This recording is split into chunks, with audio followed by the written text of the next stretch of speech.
علیکم ورحمۃ اللہ وبرکاتہ. وعلیکم السلام وروره ژوندی اوسې هرکله دی ستا قدرمنو امیر صاحب څنګه جوړې صحت ښه دي؟ مننه ملګرو ژوندي اوسېږئ. زړګیه درود شریف مو نننۍ موضوع د قربان تاسو کولی شئ خپل خوږ اواز کې موږ ته ووایئ جمعې مبارکه شپه ده. بالکل دا خو به درته وایم، خو د درود شریف څخه مخکې به یوه خبره وکړم. خدای دې وکړي چې ته راڅخه خفه نه شې.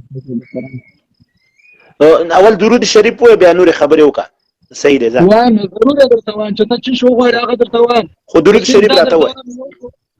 بیا دې قطع کوم وروره چې نور شی ووایه راته. اول درود شریف ووایه ورور، اصول دي زموږ موضوع همغه ده، بیا خلک بل شي کې غږېږي. بسم الله الرحمن الرحیم. اللهم صل على محمد وعلى آل محمد كما صليت على إبراهيم وعلى آل إبراهيم إنك حميد مجيد. اللهم بارك على محمد وعلى آل محمد كما باركت على إبراهيم وعلى آل إبراهيم إنك حميد مجيد. غفر الله اوس که ستا اجازه یې اجازه به درته درکړو. اللهم ربنا پاتې ده. أعوذ بالله من الشيطان الرجيم. بسم الله الرحمن الرحيم. اللهم ربنا آتنا في الدنيا حسنة وفي الآخرة حسنة وقنا عذاب النار. آفرین. اوس وایه څه دي ویلې؟ اوس خو مې دا درته ویل ته ډېر راباندې ګران یې، زړه مې یې کوسید. دا یو شی دي ته یو خو د درود شریف دغه دې ښه د خان دی ډېر، دا به انشاءالله زه غلط نه یم د دې موضوع سره د خندا په څه بد کاري صاحب. او بل دا بار چې ته کومه خوله د افغانستان جنډه د دې درود شریف سره کښته ورولړه کړې، انشاءالله دا کوم لیدونکو ته هم دغه کوم که زما خبره غلطه نه وه انشاءالله ته به هم دا رد نه کړې.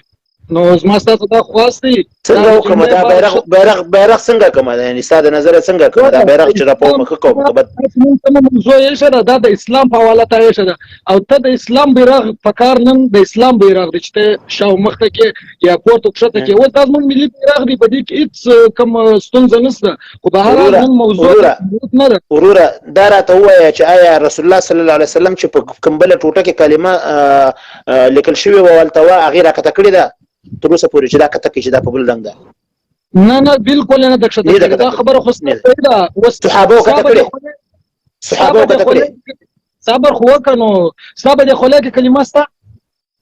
زه درته وایم دغه کې خو ورځه نشته، خو هغه ملي بیرغ کې خو وطن کې شته ده که نه. ته وایې د اسلام بیرغ، نو اسلام کې چې منبر پکې کلمه پکې محراب پکې، نو اسلام تاسو څه شي ته وایي؟ اسلام دې ګوره یو ملي بیرغ دی، یو د اسلام بیرغ دی. ته په بیرغونه زه تاته وایم ته وایې د اسلام بیرغ دی، ته ماته ویلی شي دا یوازې چې رسول الله صلی الله علیه وسلم څو رقمه بیرغونه جګ کړي، څو رقمه جګ کړي. ته ماته دا ووایه د اسلام یو بیرغ دی، څو رقمه جګ کړي. خو نه یې خبر نو که نه، خو په الله چې نه یې خبر نو څه کوئ چې وروره باس کوئ؟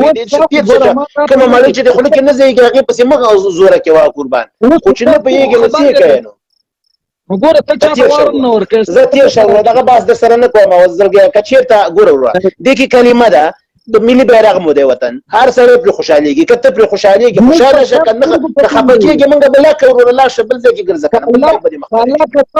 ماته په الله قسم دا بیرغ د هر څه نه تېر دی، د هر څه نه تېر دی، علاوه د اسلام نه د ایمان نه د هر څه راباندې ګران دی. اسلام پکې دی که نه وقدر منه وروره چې اسلام په یو شي کې کلمه یې علاوه د اسلام نه، نو مګر هغې کې اسلام نه دی چې ته د علامه د اسلام نه انکار نه کوم چې په دې کې کلمه نشته. خو فقط نن چې کومه موضوع ده د هغه سره سپین بیرغ په منځ کې زه تانه پوښتنه کوم وروره سپین بیرغ وروره ګوره وروره تاسو چاستئ، تاسو خبرې ته غوږ شه وروره قربان، تاسو چاستئ معجزې وایي، تر اوسه خپله بل ملک کې نه شئ جګولی، خلکو نه یې غواړئ.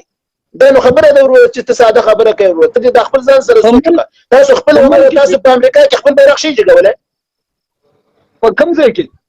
په امریکا کې دا کوم دا سپین بیرغ یاده؟ هو ان شاء الله دا به بیرغ به ضرور ځلیږي.